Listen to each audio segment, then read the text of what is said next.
my name is Jason JROCK Houston, and you're listening to Riffs Magazine. We can be found on the web at www.chaoticriffs.com. It's my great pleasure to be speaking with legendary singer Jeff Martin, and today we'll be talking to Jeff about his new band, Blasted to Static. How you doing tonight, Jeff?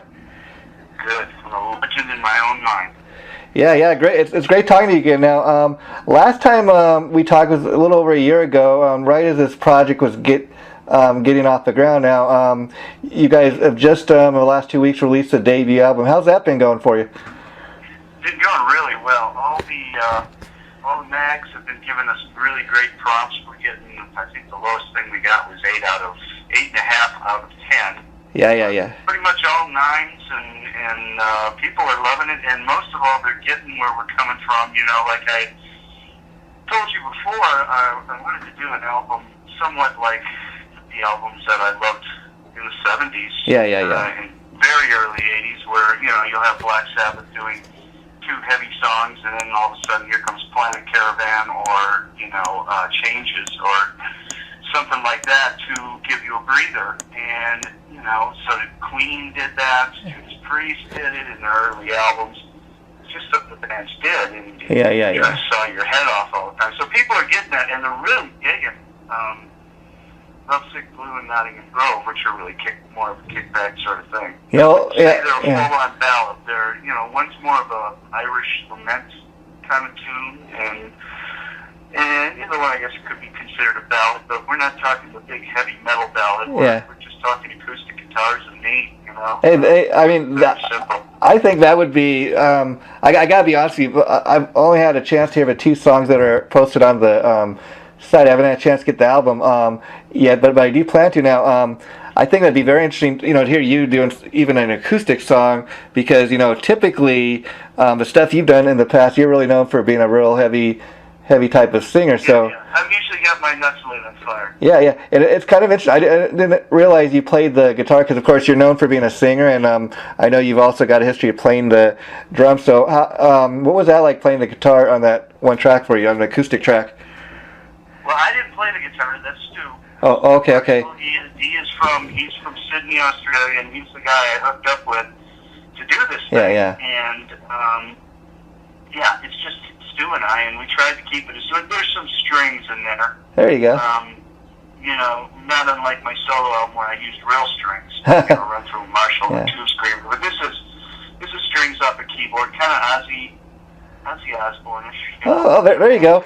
Now, you know, you brought up the point, you know, that your bandmate Stu is from Australia. And, you know, some are dubbing this like a super group, and I wanted to ask you a little bit about that, because, of course, we got the legendary Jeff Martin I'm talking to tonight. We got Stu from Death Dealer, and we got Rev Jones from the Michael Schenker group. So I want to ask them, how do you feel about people dubbing this a super group?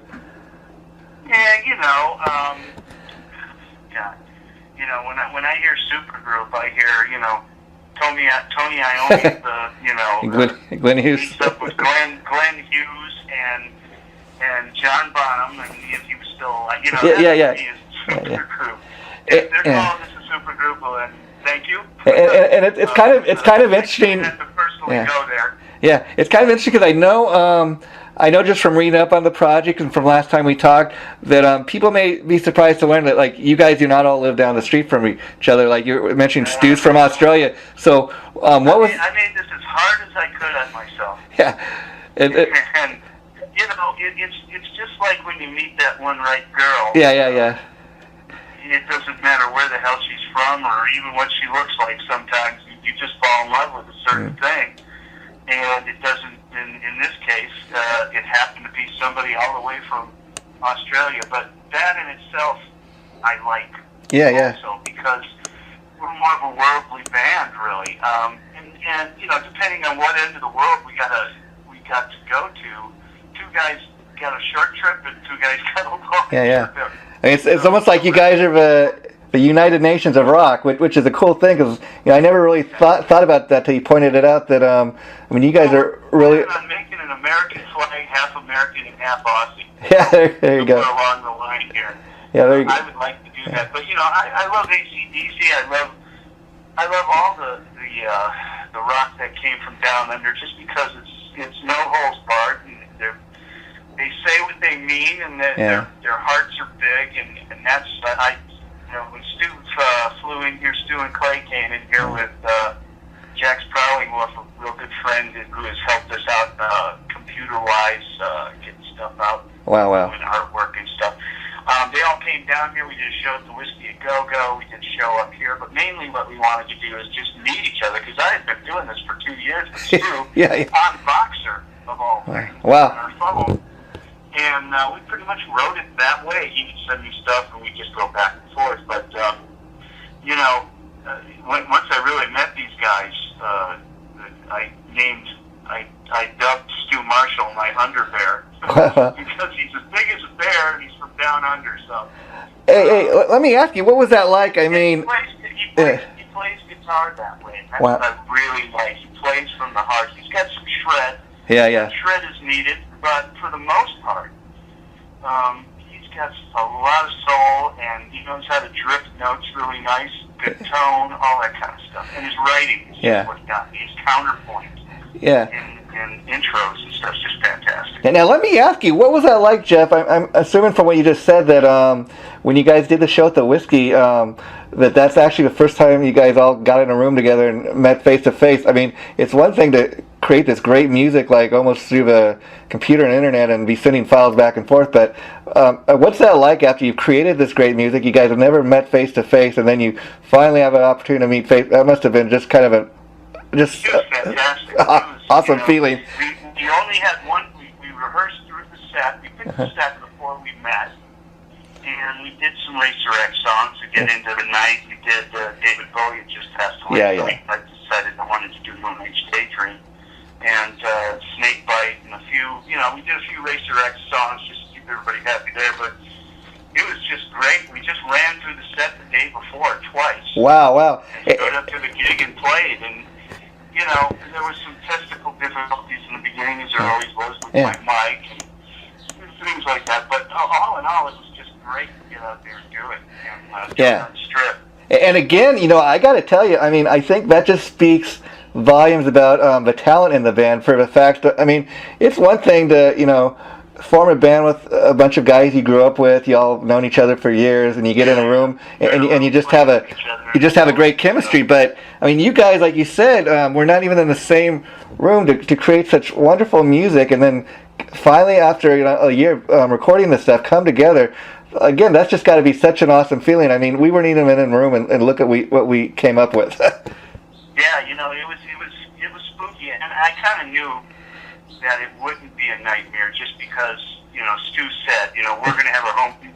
Good musicians do their homework. That's all there is to it. I cannot, if I'm doing even blues projects, which I just did one with Blindside again. Oh, wow. I do all sorts of, blues projects with Pat Travers and all. I never come not prepared. And the one reason is I hate when people are looking through the glass at me, like, going, hey, can this guy really play? What's this guy doing? That get put on the spot in the studio is just the worst, or worse yet, on stage. Where you got to sit there with a big grin and try to hold it down. But it's all about preparing yourself. And you know what? I learned probably to do that better with Paul Gilbert after Racer X. We had a fun band together. He was in Mr. Big. And Russ Parrish, who I had found right after Racer X and put a band together called Bad Dog, we did this thing. Paul got sick of doing seminars at MI. Okay. Musicians Institute in Hollywood. So he said, hey, let's just start learning songs from the 60s and 70s and dress up funny and, say we wrote these ourselves and have bad English accents and we've been plagiarized a lot through the years, and then we come in with, Machine Head or something. Wow. Highway Star, and say we wrote it, And we did 5 shows of that, and at the end of that, we had to have 147 songs all from that period. Oh, wow. And the thing is that everybody got a tape, which at that time we were still making cassettes. Everybody got to tape all the songs. We had one rehearsal before the thing ran through the set once, and then did the show. At MI in front of a bunch of hungry students who will eat you like a shark if you don't know your crap, because they're looking to pick you apart anyway. Now, was this just a one-time? Right after that, I got reason I probably got that gig is because I did this band called the Electric Fence. Wow. And learned all these songs from the 70s, which Badlands is kind of a 70s song. Yeah. band. So it all kind of, one domino hits the next one, you know? Hey, that's kind of, that gig you're just telling me about, was that a one-time gig? Do you guys have any recordings or was? Oh, there's 5 record. MI is totally pro. You know, Yeah. when you go to MI and you do a show, that every aspect of what they teach their students comes into play, and one of them is audio video. Wow. So Wow. they have 5 cameras running. Wow. They edited it, so you can go online and you can go to all those 5, find all those 5 shows. Wow. I'll have to do that. Catch the vibe. Yeah. And you know, that's funny because that's Russ Parrish on bass, or he'll flip over and play guitar. I think he played keyboards on Let It Be when we did some Beatles. Oh, how cool is that? Now that Russ Parrish, as you know, is Satchel. Yeah, which Steel Panther. that leads me to my next question, because I was in doing research for talking to you tonight. I seen that he does a little spot for you guys on the Facebook page there. Well, he played on the album. Wow. So all that stuff you just. He did a trade-off lead and repossession and nothing. Wow. So this little gig you did with him at MI, I was curious. Does that predate Steel Panther? Oh yeah, by a lot. Oh, that wow. predated all the bands that Russ was in, all sorts of bands. But you know, it's funny from, and I'm not saying this is what got him involved in doing it. Russ was in a band called Booty Quake, and he was in Atomic Punks, and he was in all these kind of spin-off bands that were playing, you know, other people's music. But with Booty Quake, that was disco stuff, and they were kind of really making fun of it. So it was half comedy and half disco. And then he moved on to Atomic Punks, and that's where he met Ralph, who could sing like the son of a bitch. And then from there, they had other names before it was Steel Panther. Yeah, I mean, I think all kinds of kind of began from the Electric Fence of making fun of other people's music, but playing the shit out of it at the same time. That's what they do. Yeah, I mean, you gotta love that. I mean, that's a great. There's not a one person in the whole damn audience. Maybe somebody from the Baptist church might not have a smile on their face. Yeah. Everybody else gets it and smiling. Like I mean, just to take that a step further, I mean, people. Well, he didn't call me. He was on Facebook. Yeah. And he goes, you know, he heard the thing Satchel said, and of course, Madison, who is on the cover of that album, is my daughter. Wow. And of course, Satchel has got to say something off color. He goes, yeah, I screwed her 6 times. No, you didn't. That's my niece. So I had to, calm down. It's all a gag. This is what they do. Yeah. We love each other. You know, so. I mean, to take that a step further, what I love about the Steel Panther story too is, people forget Russ, Satchel, aka Russ Parrish, once played with Rob Halford in Fight, and then he's gone from. I hand delivered him. Wow. I put him in my truck when we lived in LA, and I felt pretty bad because I had a band called Bad Dogs. I said after Resurrection, we had a deal with Atlantic Records through Jason Flom. He gave me $1,500 to do a demo. We did a demo, and he passed on it. And so we started playing out a little bit, and in that meantime, it just looked like things weren't going to fly. Yeah. And this Badlands thing came up, and I said, I'm sick of singing. I'm going back to drumming for a while. And I kind of felt really bad that I just dropped everything after we did all that work together with Russ. And I mean, he was living with me and my girlfriend, now wife at the time. And so I said, hey, dude, Rob just called me. He's putting together a new band. And I also hooked Rob up with Scott Travis. Wow. I sent him a ton of videos. Wow. Dude, look no further for a drummer. I got the drummer for you. And I sent Rob a whole bunch of the Racer X videos. And lo and behold, I got Scott through the door, but Scott's the one who got the gig through his great playing, and he's just perfect for that band. But back to Russ, we got in a truck, and I'm from Phoenix, Arizona, and that's where Rob was living at the time. And we drove to Arizona, and I went to Rob's house, and I just said, here he is. I got to go over to my mom and dad's. You guys hang out for a day, and that's what they did. They just kind of hung out, and Russ played for him, and Russ was 16 years old at the time. Wow. And it's just, he's done drop. He got the gig right off the bat, so. Yeah, I mean... maybe that's why Russ is trying to help me out now, you know. Yeah. Well, I love the guy. He's more like a brother. He's the best man at my wedding. Yeah. And all that kind of stuff. So. I mean, I love that. I mean, like, people, you know, to find out that, you know, the guy in Steel Panther was once, you know, Rob Halford's guitar player in Fight, and he's doing what he's doing. I mean, now, and the funny thing about it, he's probably making more money, you know, in Steel Panther than in Fight. Yeah. He makes more money than most bands, period, who are... Maybe Iron Maiden makes more money. Oh, yeah, of course. they hand over fist, and it's fantastic to see. And you know what? He was in a band called the Ducks and another one called Thornbirds right before. And that was a serious band. That was a band that was trying to get signed. Yeah. But, you know, it was the same old bullshit with labels, just like Racer X getting passed by all the time. And he had the greatest songs. That you've ever heard, and that's another reason why I think he dug in deep on Steel Panther, because, well, screw this, I can't take this shit serious anymore. You know, I might as well make fun of it, but play the shit out of it better than the guys did in the '80s, and that's what he does. Yeah, I mean, the thing is, it's their comedy. Oh yeah. So it's undeniable, and it's so damn funny. And every night, and I've seen a million shows. Every night it's different.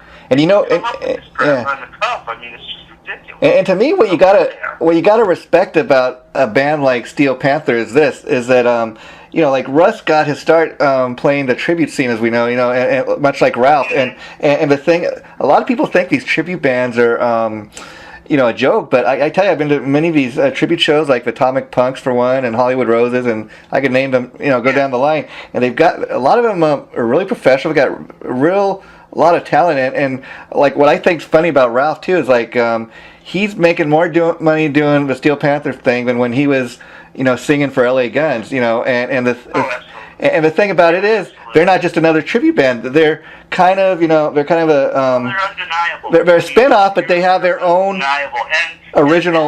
You know, you can't even call them a tribute band. Yes. They are a real band because they haven't. Once in a while they'll pull a Def Leppard song, not just for the shit of it or whatever.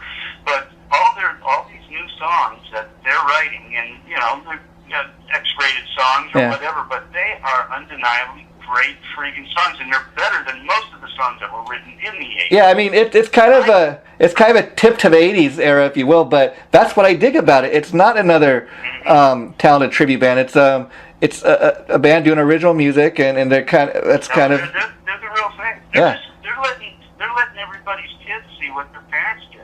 Yeah, and now getting back to Jeff Martin and Blasted to Static, what I love about this too, talking to you tonight, Jeff, is you're one of these guys. Even as we sit here talking, like you tell me, you know, I try to help. You know, I've helped Scott Travis out. I helped Russ Parrish out, and you've been one of those guys that you've been on the scene for many years, but you've always been one of those players, kind of just barely, just you know, haven't quite made it, but you're still here, and I respect you for that. And I think finally, with this new band, I think hopefully it'll probably really make people really step up and start to take notice of you again, because you kind of been, nice.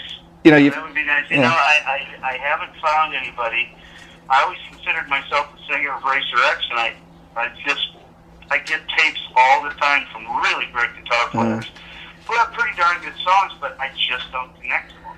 Yeah, and I got to tell you, I haven't found anybody with the music that I connect to them. When I started in the stew, it was just the songs that I was doing for him. He paid me money to do them. Wow.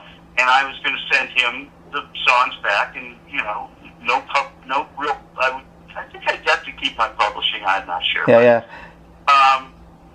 After I got done with the second song, I just called him up and said, "Dude, I don't know what you're hearing here, but this is undeniably cool, and I really like it. I'd like to speak." And he said, "Stop right there, mate." And he just my words came out of his mouth, and the rest is history. So it's kind of neat to have that.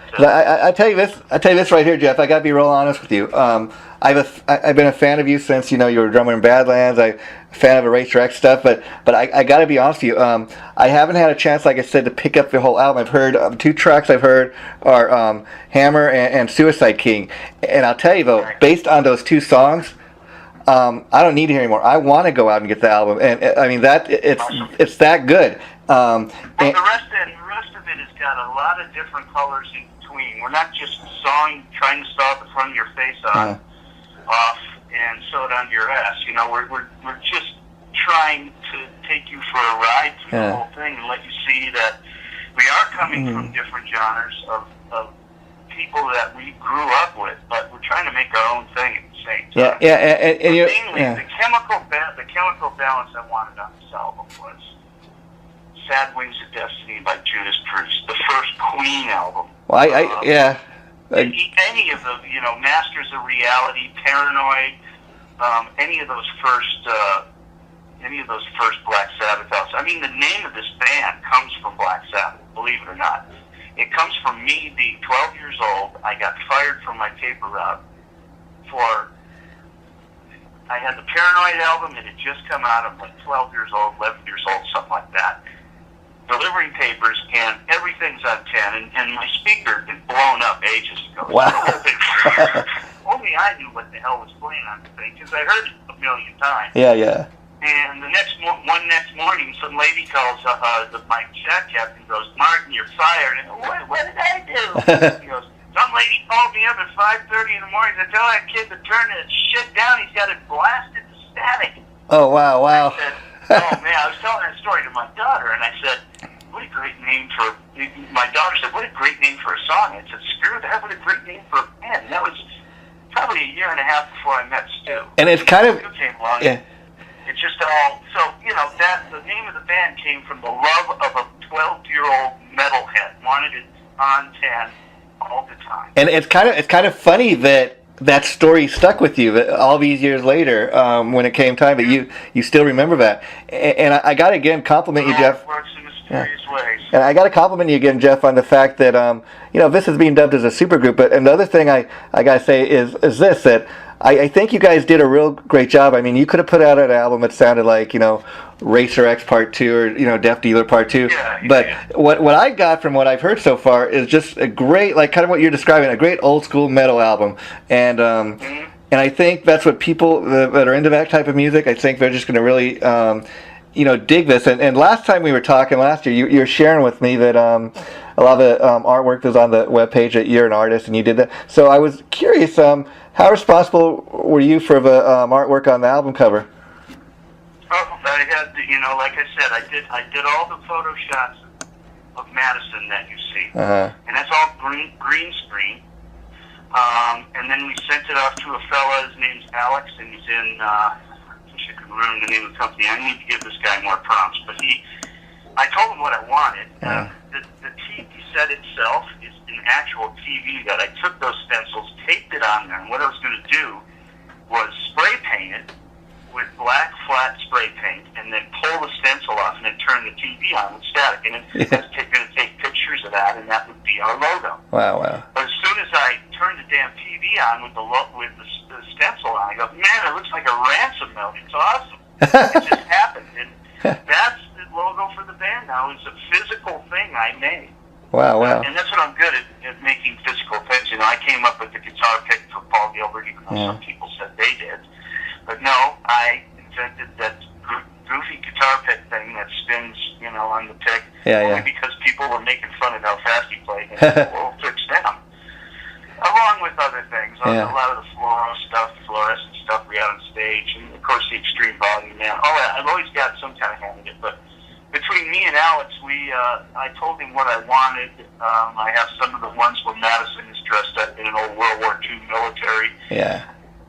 Sexy, but military kind of thing, and she's got my German 8mm World War II Mauser in her hand with a bayonet on it. Because there's a song in there called War Baby that me and Bruce Bouillet from Racer X wrote together. And a lot of that is my ideas, but that's Alex putting together the pyramid of broken TVs. And, the whole thing with the TV right off the bat, I just wanted, not unlike the old albums that we want to come from, I want to go back to not when you turn the TV on, not a blue screen, not digital. I want this to be analog. If I could have recorded the whole damn thing in analog, it would have been great. But, that's here and there, really. Yeah. A lot of guys do that because they say it's warmer, and I've just done a couple albums that way. But, you know, I just wanted an analog feel for the band, too. I just want static to show up. And you know, you know, if we could go down into a CDF nuclear bomb shelter, you know, from the 50s. Yeah, I mean, and record the thing, you know, just for that old kind of feel. Because again, I gotta really give credit here, because that's, you know, one thing, you know, just looking at ads on, you know, online here for the album. I mean, the album cover itself just really stands out. Like you know, it's old school. It's like the days when we were growing up. You know, going by you know, you go and buy an Iron Maiden album just based on, oh, that's a cool looking cover. You know, you don't even know what the band looks like. You know, and so I think that's really you know, a great thing. You guys are kind of staying old school. And again, you know, you could have made the mistake of. You know what? I've got my daughter to bounce off now too. You know, she just got her degree in sociology and photojournalism. She's going to be going to work for DC Records. Oh, wow. In Las Vegas. And she's super artsy, but, you know, she took the other half of her brain and made that smart, too. I only have the art side and teachers who hit me with rulers.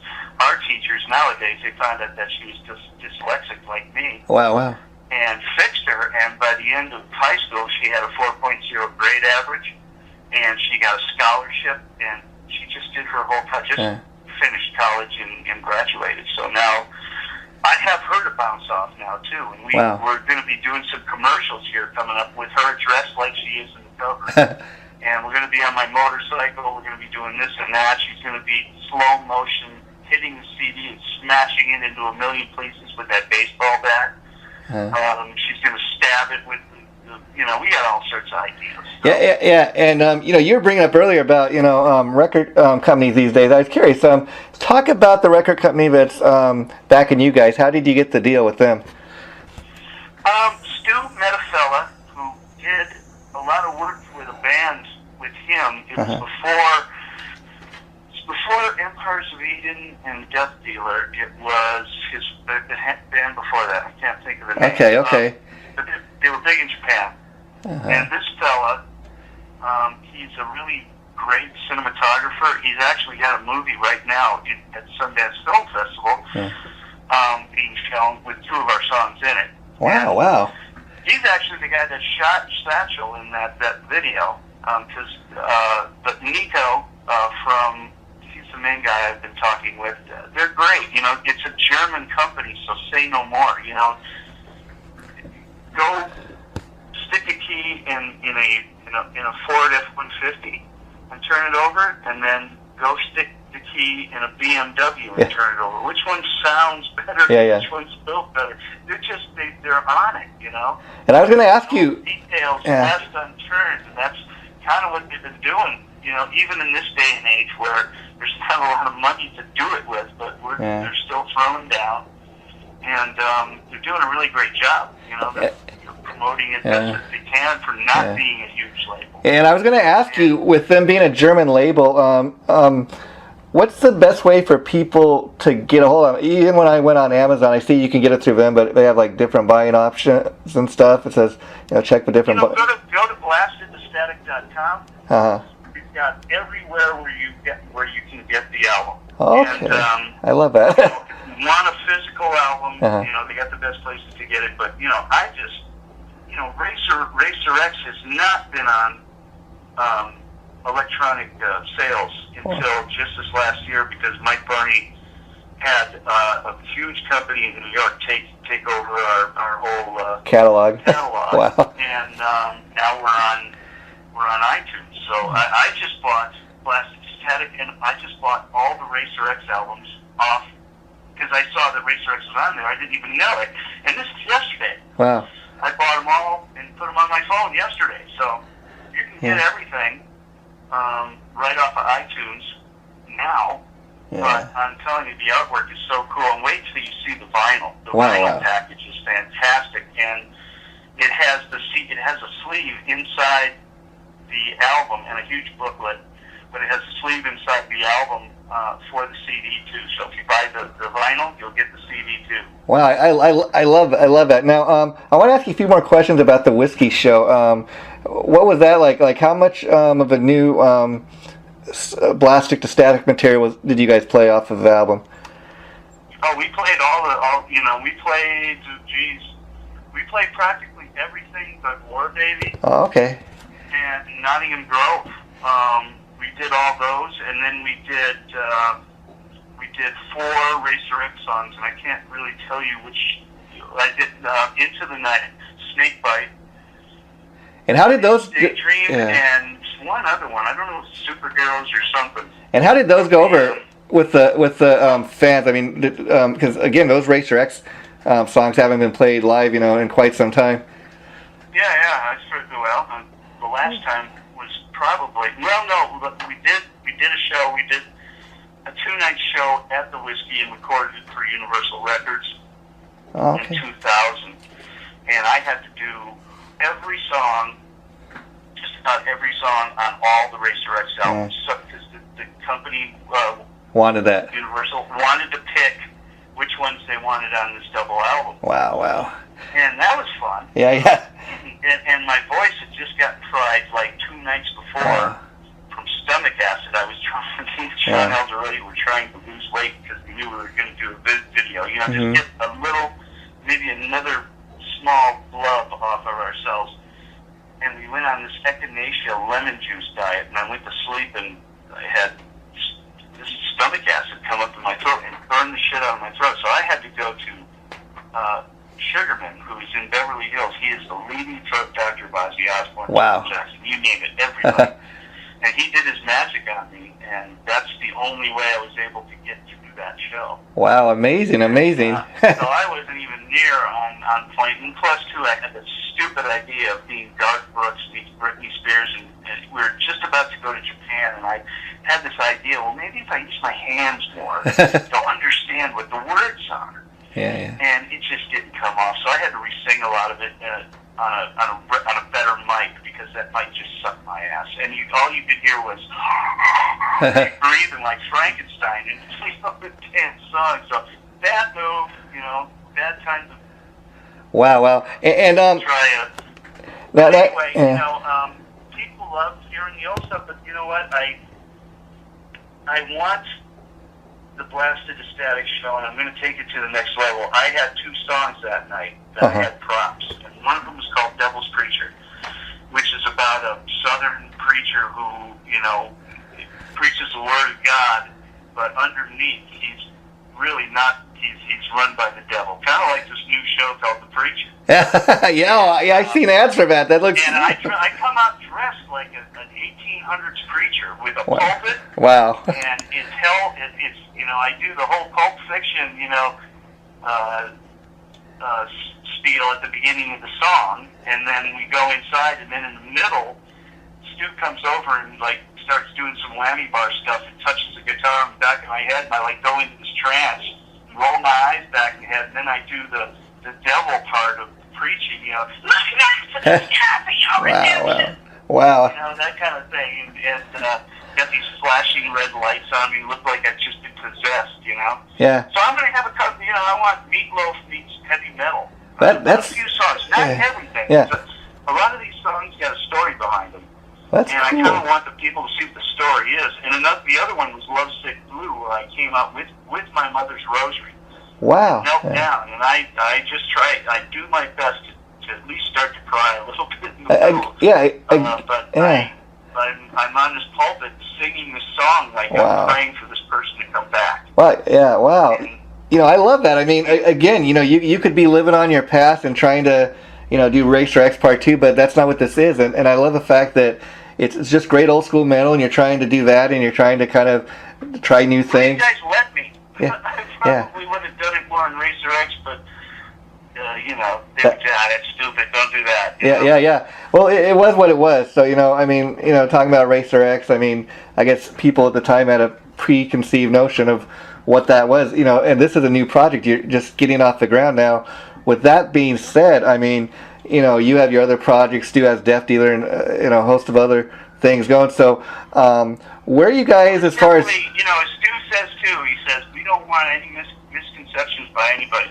This is not a project, this is a band. And, I'm glad to hear that. The minute we can get get out on a full tour, I mean, Russ Parrish from Steel Panther, I asked him, can we get on a leg tour with you? He goes, yes, we'll get you on somewhere. So keep your eyes peeled. You may see us opening for Steel Panther. Wow. You heard it first here, folks. I mean, yeah. Well, in Europe or Japan. I got to tell you, Jeff, you just really made my day saying that, because I was so worried that, I mean, we got a great sounding new band here, and I was so worried that it just wasn't going to get the push it deserves, because you guys have all your other projects going, and so I'm glad to hear you guys are going to do your best to really get out there and at least tour as much as you can behind this. We're already working on the next album, so. Wow. Me and Stu are throwing ideas back and forth at each other. Wow. And, we know more. Well, we're seeing what people really like. We're going to see what they like. Because there is a, wait till you hear the other songs to see what I mean. It's a hodgepodge of it's metal, but it's, different flavors of it. So. And people are finally going to get, maybe Jeff Martin in their face a little more. Like I said, it's one of those things where we've heard the names for years, and then people, you probably got a huge fan base, I'm sure, Jeff, after being on the scene all these years. But again, people might get confused because Jeff Martin, you might have heard Jeff Martin the drummer, Jeff Martin the singer. But again, I think this is really going to put you out there. I had to make ends meet by somehow, or Jeff Martin the caretaker. No, but hey, it's as they say, it's a way to make a living, and I respect the fact. I mean, it's kind of interesting that you, like a lot of other frontmen, started out playing. Even Steven Tyler, I heard, started out playing the drums. Janie Lane. There's a lot of drummer singer guys out there. Yeah. Phil Collins, I mean. I wanted to be a drummer singer straight up. I didn't want to ever really be a frontman out from behind the drums. And the guy who made me want to be a drummer singer was Don Brewer from Grand Funk Railroad. Wow. Yeah. He had those great screams. He fucking played drums like nobody's business. He was just the bomb. That's what I want. And we all have to have something to aim for, Oh, there you go. I mean, even look at a guy like Don Henley. It's not the same type of music, but again, anybody that can sit behind a drum and do what those guys do, you got to have respect for that. And I just think it's interesting that, drummers and guys that can play the drums and in front of band too and sing. I just have all respect for those guys, because I mean, typically a lot of drummers, you have drummers that just keep time. They play with the band on the back of a stage, and then you got a guy like maybe Carmine Appice, even John Bonham, or really physical over the top players. I really dig guys like that. Yeah. I hear you. Yeah, and you're mentioning earlier you were an AC/DC fan. I got to ask, do you care to comment on the current situation with AC/DC? He sounds amazing. I can't deny it, and believe me, I'm not an Axl Rose fan at all. I'm just not. I'm sorry. I don't like overbearing human beings that make other people's life. Yeah, well, I think it's But he is what he is, and what he is a great freaking singer with unbelievable, raunchy, high-ending mask voice. Yeah, if anything, he's nailing it. I mean, hopefully the band won't kill him at some point when he pulls some of his prima donna bullshit. But maybe he'll have enough respect for those guys to not pull any of that. I mean that's what it seems like so far. But he's, I guess, a huge AC/DC fan from what I've been reading. But I think too that's just a testament to how great those AC/DC songs are. But you could get another singer in there, and I mean, Axl Rose. I mean, he's got a huge. Somebody like that you wouldn't really imagine. You were expecting, the guy from Crocus or something, somebody along the lines of the age of them, but they got mid-aged,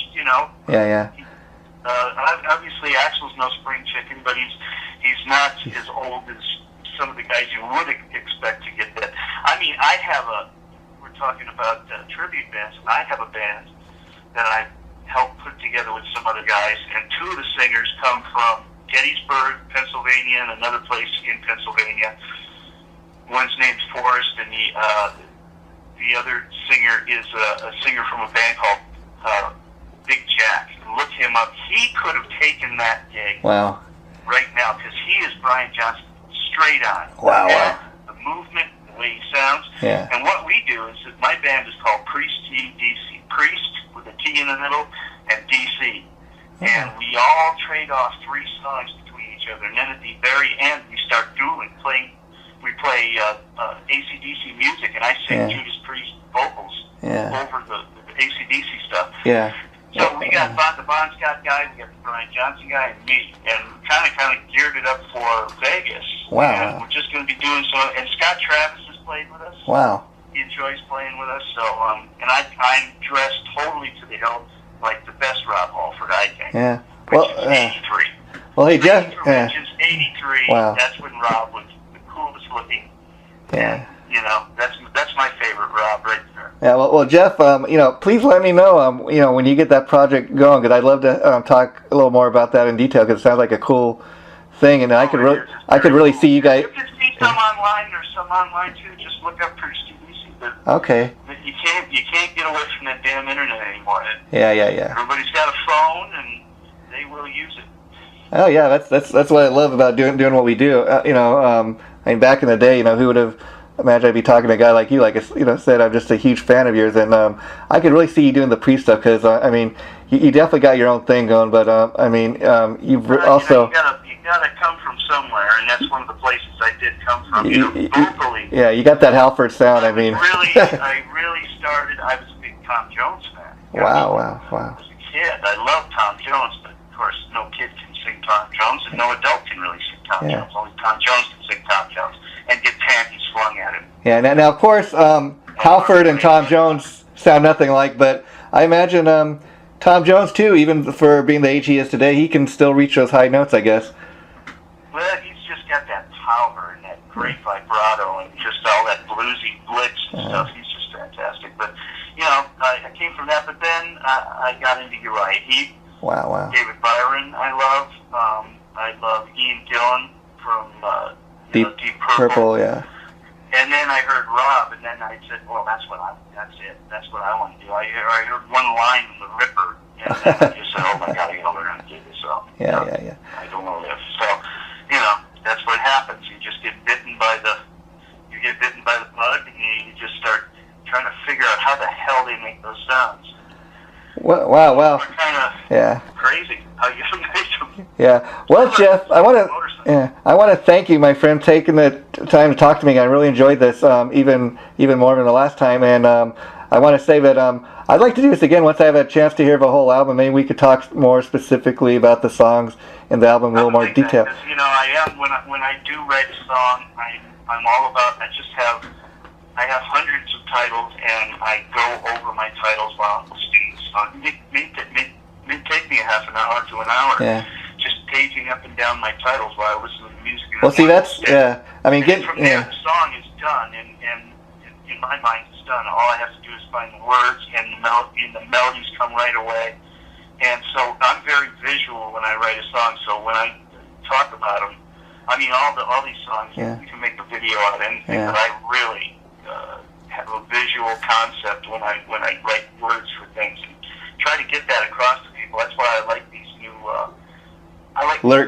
lyric videos that have the lyric videos, and you can actually see what I'm saying. Like The Hammer, that's all about me getting older. Mm-hmm. And every morning I look in the mirror and I just go, oh God, man, you're not looking too sharp. Just going, there's another ping, there's another nail in the coffin. Well, you still sound, you don't sound that bad. Let me tell you, you're sounding as great as ever. And again, I really want to help get the word out about this. So anything I can do to. And I appreciate that, Tom. It's like guys like you that really can make this thing fly. I don't care. Hello? One of my favorite albums is the first Montrose album. That album, went down in history as one of the best rock albums of all times. I think it was maybe not until 5 to maybe 8 or 10 years ago. Some stupid amount of time went by before that album went gold, and that just blows my freaking mind. And I don't mind going there as long as people deem it a really great rock, not just a metal album, not just a rock album, just a great album. That the next song belongs with the next song. You can't stop at one song. You want to listen to the whole album. That would be a grand goal to achieve in my eyes. Yeah, the amazing thing about that to me is that's an album that came out all the way back in 1973, and we're still talking about it. And you talk to anybody out there who's a Sammy Hagar fan, that's one of the first things they point to, that Montrose album. And I actually had an opportunity to talk to some of the guys that played with Ronnie Montrose, and from what I understand... I almost did. Wow, wow, Died on me. wow. I was about to finally get that, and I talked to him. I'm the biggest Denny Karamazov fan. I mean, if you're talking drummers, all, Ian Page from Deep Purple or John Bonham, or I like the 70s guys better. I like, Ginger Baker and those kind of guys. But as far as my favorite American drummer of all time, it's Denny Karamazov. He is the American version of John Bonham. Wow, wow. Yeah, and you don't hear too much about him these days. I mean, he's known mostly for Montrose and stuff and the hard stuff he did in the 80s, but, I'm not too sure what he's doing these days. Mm-hmm. But, that's... Denny? Yeah, but, that's some... Denny went off with Hart, and I think he's playing with Hart again, actually. Oh, wow. He actually went off with a band where he made a lot of money, I'm sure. Yeah. He played through all the years of Hart when they had all those huge hits, so... Yeah, and getting back to Montrose for a minute, as I was saying, I actually had a chance to talk to some of the guys that actually played with Ronnie Montrose through the years, and that's the thing. I understand that he was always as great as, that was like his huge achievement, I guess, the best-selling thing he ever did, and he was always trying to kind of, get something better, do the next best thing, and I guess he never quite felt he lived up to, he never put out anything as great, and I guess... you just had, that album is just one of those things that just happens. Yeah. Even in Racer X, my favorite album, and I always try to keep track of what when we're recording. The song belongs in the lineup over here. I get a concept of where the album's going. But with Superheroes, which I think is the best Racer X album, I have no concept where that thing was going. Yeah. It just kind of happened. And I think really some really good albums out there.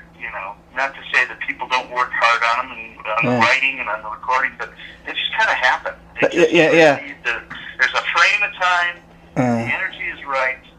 The recording, whatever the barometric pressure is up, whatever it takes, but it just seems to happen that way, and that's that Montrose album. Here, especially on the West Coast, I live in Lake Tahoe. Wow. Sammy lives right down in the Bay Area, just north of there, where I'd love to live, actually. Yeah. And on a lot of parts of his tours in this area, he would, as the end of the whole, or he started as an opener, but he mainly did it at the end of the show. They would come out with the original lineup: Church, Karamazov, Montrose, and him, and they do every song on the first album from start to finish. And I'd keep crying at the end of it. This is what rock is meant to be to me. Yeah, and it's such a great album. And, it's like Rob Halford said, these are just not records. Yeah, and it's kind of records. They're time machines. You remember what you felt like when you were younger. You remember the smells. You remember everything when you put that out. When you drop the needle or you put in the CD or whatever. They're all time machines. And it's kind of sad. It's kind of sad the way Montrose went out, because talking to some of the guys that played with him over years, they kind of gave me a feeling that this is a guy as talented as he was, and as many, as a huge fan base that he had no idea, just how loved he really was. Oh yeah. Yeah, and it's kind of. I was just on the cusp of being able, because I had met a really good friend of his, and he was putting me in touch with him, and it's funny on Mike Varney, and I made a lot of friends through doing these records too. I did a number of albums with Mike Varney, one with George Lynch, one with Kevin DeBro, one with Pat Travers, and what it was is they could pick out 10 of their favorite songs, 13, I forget, of their favorite songs of all times. Wow. And in every album, I had to do a Montrose song off that first album. Wow, how cool is that? And look up the George Lynch one. I nailed it. I nailed the tone. I nailed everything. Well, It's not, Jakey Leo, he said, well, why do you want to do the song just like it? Yeah. So they're changed up a little bit, but probably not enough. Just because this is our favorite song, and we want to play tribute to how they played. Yeah, well, I got the. $1 million. We're trying to paid some tribute here. So. Well, I got the Kevin Dubrow album that you played the drums on, and let me tell you, man, that was just for what that was. I just loved your performance on that. Yeah, we did that in a day. Wow. I did all my tracks in a day and a quarter or something like that. So it's all those are real. Well, first I was learning what let us record day after day. It has to be done cheap and fast. So. Yeah. Wow.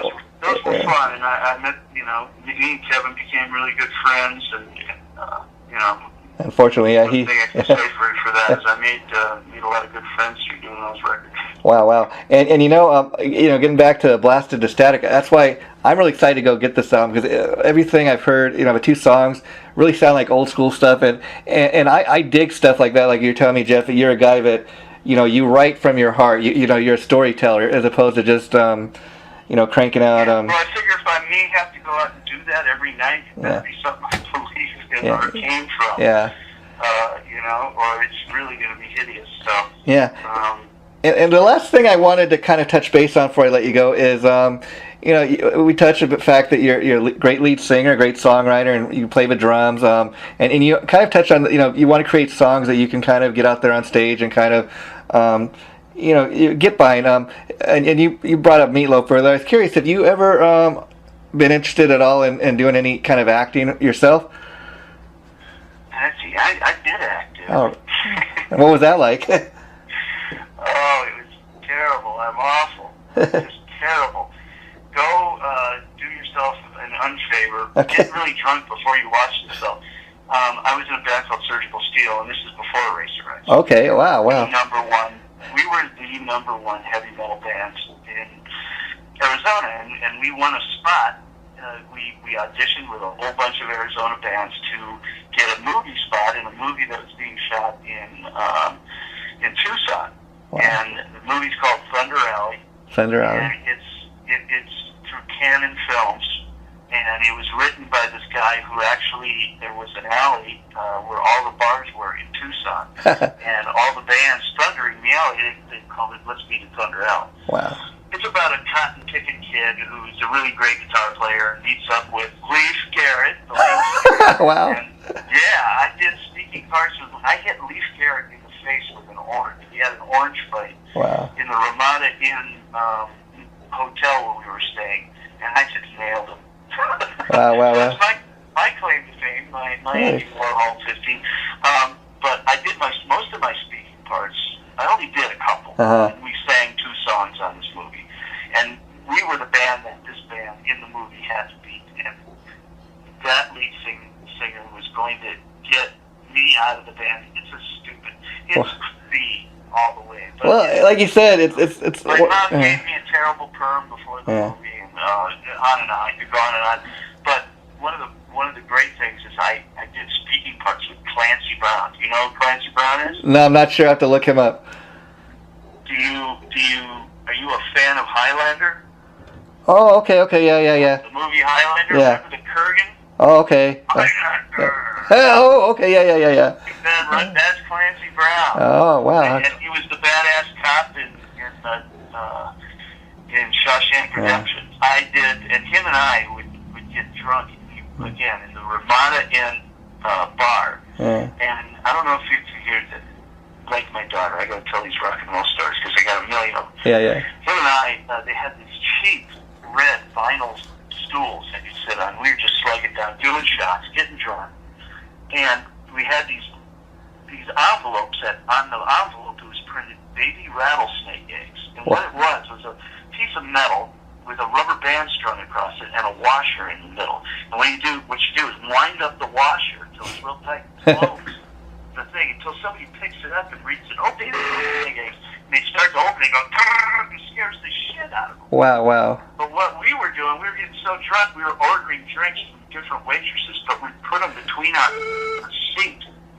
And they'd come over, sir, can I get you a drink? And we just lean over with a really, fart-looking face. Just go, like we're blowing a big fart. Wow. It's just childish rock and roll movie fun. Wow, that's great, Jeff Martin trivia. We will end the interview finally on that, Jeff. Like I said, I really enjoyed talking to you, but I know it's too deep for me. indeed. Getting late. Well, thanks again, my friend, and I promise I'll be in touch. Thank you. The interview will probably be going up. Have a listen to the whole album and then Yeah. give me a two. Yeah, you know let's make a commitment to do that. Once I get the album, we can do maybe a part 2 to this, and this interview will probably be going up sometime in July. I'll let you know the minute it does. So thanks again, my friend. Please stay in touch. Sounds great. Great talking with you. Thanks for all your help. Okay, bye-bye.